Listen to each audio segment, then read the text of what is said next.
Here we are in the final section, and this is where we really put into practice everything that we've been learning. And what I need you to do is print up your style, d.i.s.c style guide, have that available and sitting next to you at your desk. And then next you want to get your action plan guide and have that available. And we're going to do what is sometimes called client mapping, or really determining each style's buying style. And so what I want you to do is jot down some client names and what it's like to work with this particular client. So we're going to first focus in on a D style buyer. So they are the decisive, independent, efficient, competitive, determined style buyer.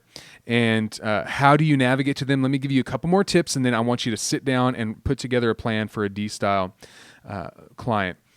So if you are a D, this is going to be easy for you. You know how to connect with them. Just make sure that you don't make an enemy by being too competitive with them. I know you're competitive as well.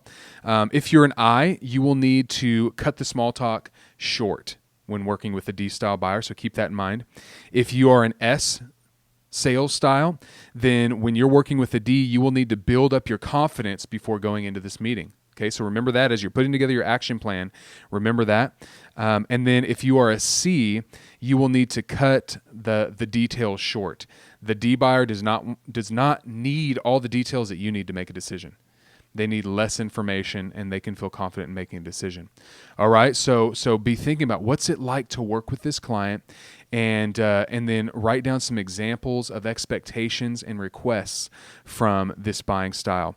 And then we'll move on and look at the I style buyer.